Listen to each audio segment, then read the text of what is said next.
ಲಾಭದಾಯಕ ಕೃಷಿಯ ಕುರಿತು ಇತ್ತೀಚಿನ ದಿನಗಳಲ್ಲಿ ಹೆಚ್ಚಿನ ಪ್ರಯೋಗಗಳು ನಡೆಯುತ್ತಿವೆ. ಇದಕ್ಕೆ ಪೂರಕವಾಗಿ ವಿಜಯಪುರ ಜಿಲ್ಲೆ ಕೊಲ್ಹಾರ ತಾಲೂಕಿನ ಚೀರದಿನ್ನಿ ಗ್ರಾಮದ ರೈತರೊಬ್ಬರು ತಮ್ಮ 2 ಎಕರೆ ಜಮೀನಿನಲ್ಲಿ ತೈವಾನ್ ತಳಿಯ ಗುಲಾಬಿ ಬಣ್ಣದ ಪೇರಲೆ ಹಣ್ಣು ಬೆಳೆದು ಉತ್ತಮ ಇಳುವರಿ ಹಾಗೂ ಲಾಭ ಗಳಿಸಿದ್ದಾರೆ.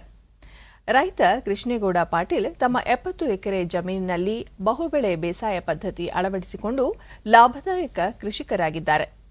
ಕಬ್ಬು, ನಿಂಬೆ, ಮಹಾಗನಿ, ಶ್ರೀಗಂಧ ಜೊತೆಗೆ ತೈವಾನ್ ತಳಿಯ ಗುಲಾಬಿ ಬಣ್ಣದ ಪೇರಲೆ ಬೆಳೆಯುತ್ತಿದ್ದಾರೆ.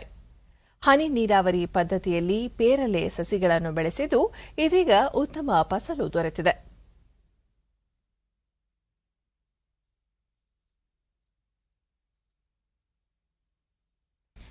ಒಂದೊಂದು ಗಿಡದಲ್ಲಿ 25 ರಿಂದ 30 ಹಣ್ಣುಗಳಿದ್ದು ಅರ್ಧ ಕೆಜಿಯಿಂದ 1 ಕೆಜಿಯವರೆಗೂ ತೂಕ ಹೊಂದಿವೆ.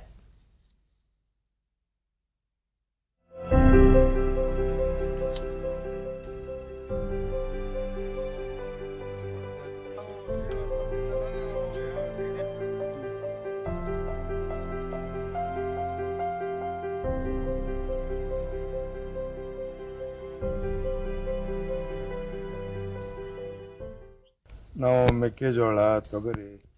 ಡಿಡಿ ನ್ಯೂಸ್ನೊಂದಿಗೆ ಕೃಷ್ಣೇಗೌಡ ಪಾಟೀಲ್. ವಿವಿಧ ಭಾಗಗಳಿಂದ ಮಾರಾಟಗಾರರು ತಮ್ಮ ಪೇರಲೆ ಹಣ್ಣನ್ನು ಖರೀದಿಸಲು ಮುಂದೆ ಬರುತ್ತಿದ್ದಾರೆ ಹಾಗೂ ಗ್ರಾಹಕರಿಗೆ ನೇರವಾಗಿ ಮಾರಾಟ ಮಾಡುತ್ತಿದ್ದೇವೆ. ಇದರಿಂದ ತಮ್ಮ ಲಾಭಾಂಶ ಹೆಚ್ಚಾಗಿದೆ ಎಂದು ತಿಳಿಸಿದರು. ನಾವು ಅದಕ್ಕೆ ಜಾಸ್ತಿ ರಾಸಾಯನ ಯಾವುದು ಕೊಡಂಗಿಲ್ಲ.